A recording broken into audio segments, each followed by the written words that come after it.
In this final video on my YouTube series on buying a 10 to 15-year-old Mercedes, I want to talk about what you should do when your newly acquired Mercedes arrives home. I call this the honeymoon period because you're really excited about getting this new car, you know, and you feel just great about it. This is the time you want to do that early preventative maintenance, maybe some of the service work that's been neglected, and of course, you want to detail out the car because, you know, you're excited about it. Let's face it, you're going to get out there, it's going to take some energy, take some time, and so this is the time you want to do that. So as an example, I'm going to show you my newly acquired W220 S500 here, and it's a really nice car, but there's some things I want to do with it.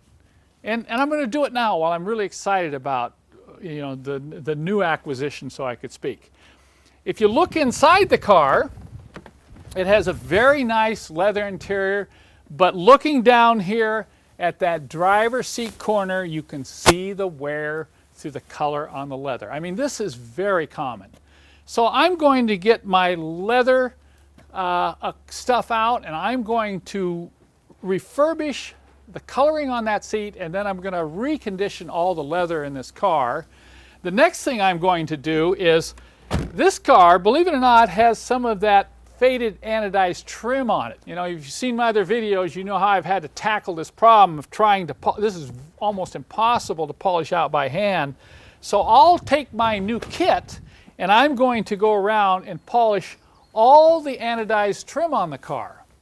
And then also, you know, there's no body damage, there's no dents, but there are your typical rock chips. Just minor rock chips. And so I'm going to clean those spots and come in with some black paint and touch those up. And then I'll take this car and I am going to buff it out and give it a shine like you cannot believe.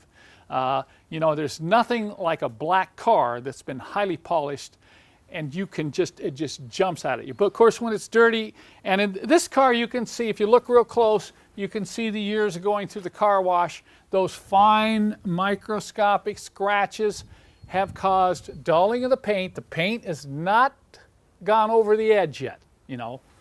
The car is new enough that the paint is still strong, still stable, and I'll just take a power buffer to this and then use a really high quality sealant to give it that non-swirl high gloss look.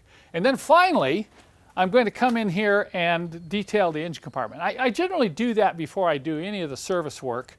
I'll pull those covers off, go through the whole engine detailing procedure that I use, using some of the special equipment and chemicals that I prefer. And then, after that's done, it's on to that initial maintenance. Now, if you have maintenance records, you know, some of this stuff you might be able to skirt around, but generally the most important thing is fluids, fluids, fluids. A lot of times when these cars get over 100,000 miles, as I mentioned earlier, they tend to get less loved than cars under 100,000 miles. So you want to check and probably change all your fluids, unless you have specific receipts this has been done.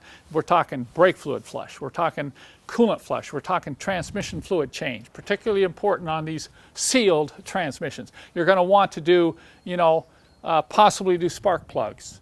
And you know, look at the pulleys, particularly the serpentine belt and that whole pulley area. If you pull the serpentine belt, you can get in there and inspect and see if you have any pulleys that you got any bearing noise in, and now's the time to do that. And then it's on to a little bit, you know, as time goes, you're going to want to inspect the suspension and brakes and so on.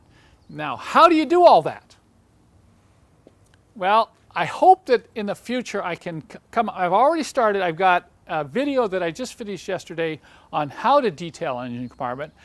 This week we're going to do the leather restoration video and the body touch-up and buffing video along with this anodized trim. So I'll have a series, I call these the advanced DIY video workshops that I'm going to have on my website. These will be on-demand videos that will be viewable only on my website in the future. It's going to, now, if you're watching this video when it's just released, these aren't going to be done yet. We're talking, you know, a 2 to 3 month period to come up with this videos. We're going to do a video on spark plug change, serpentine belt replacement, brakes, and so on. So hopefully in the future, if you need the information and you really want to do the maintenance yourself and to take care of the car yourself, then we'll have that information on my website and you can go to it.